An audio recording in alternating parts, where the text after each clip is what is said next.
the judge could have had a very different outcome in the trial. Tonight, you get to see the video for yourself and hear the questionable actions by the judge. This is a real sad story for our community. This is a real sad story for our society. This argument in the 200 block of Decatur led to the death of Fouad Zeton's only son. My son is gone. My son never come back. My son will never come back. No matter what I say today, but justice did not serve. 21-year-old James Nero shot Zeton's son in 2018.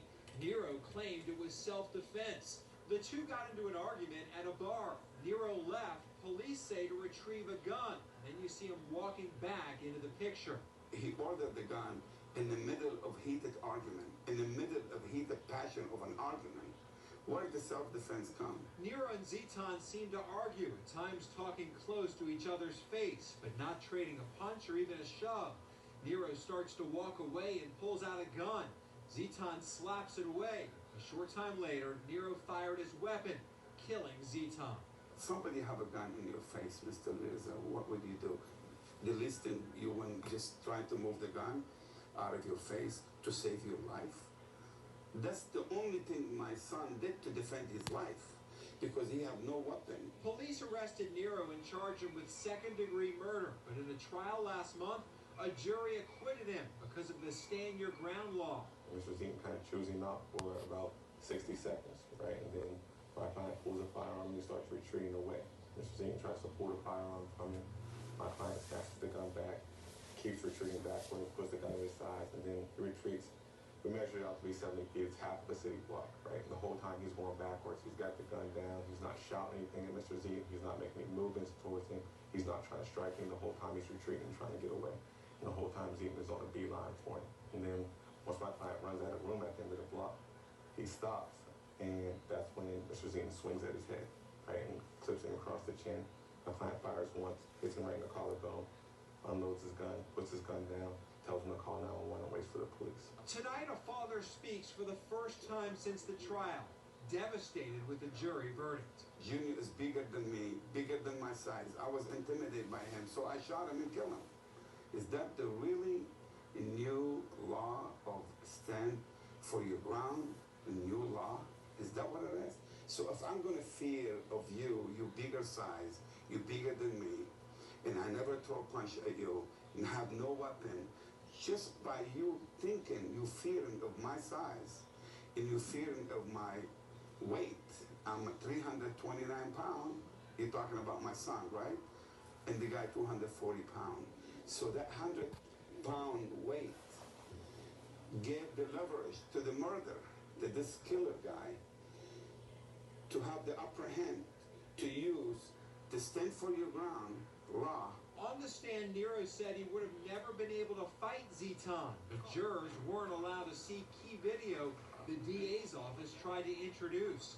If the video would have been allowed in the trial, do you think it would have made a difference? Absolutely, 100%. To show how violent he is, how terrible he is, how aggressive he is toward innocent people in the street, just like my son was innocent. My son don't have a weapon, Mr. Liza. My son never had a knife on him. The DA's office says this video shows Nero has a history of fighting and could have defended himself in a fight against Zeton. The video shows 3 separate and previous fights involving Nero. One inside, another outside at night. Gang, he ain't getting out of the way. And the last one, Nero swinging and knocking someone to the ground. Judge Kiva Landrum Johnson refused to allow this video to be shown at the trial. The DA's office appealed her decision, but a higher court also wouldn't allow it.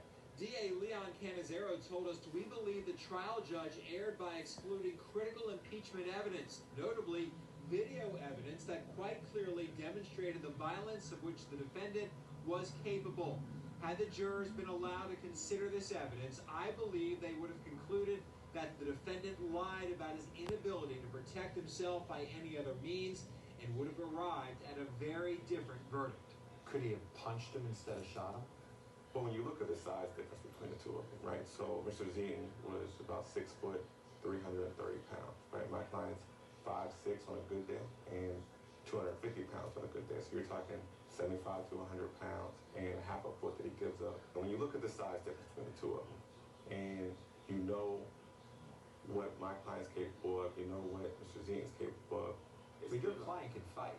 I mean, sure, he can fight someone in equal size. When you look at a boxing match, do they put Evander Holyfield in there with a junior high kid? No, right? They're in different sizes, right? So you'll always keep people in the same size range for any kind of fight. We've also obtained text messages during the trial. The judge accidentally sent them to the prosecutor, Jason Napoli. While testimony was ongoing in the courtroom, Judge Landrum Johnson sent a text writing, "Had to go in on Napoli again. How you don't have your rebuttal witness here?" And then criticized him for trying to backdoor in the video of Nero fighting. Napoli replied, "Whoops," and sarcastically writes, "This seems appropriate." The communication continues. The judge writes, "It is. Happy you saw it. Now you know my thoughts." When Napoli asks who she was trying to communicate with, the judge replies, "None of your business." Again, this communication going on during the trial. The judge ends the text exchange writing, "You are putting on the show." To say that a judge has never communicated with somebody outside of the case about a case is naive. I mean, they do, But is it appropriate? it's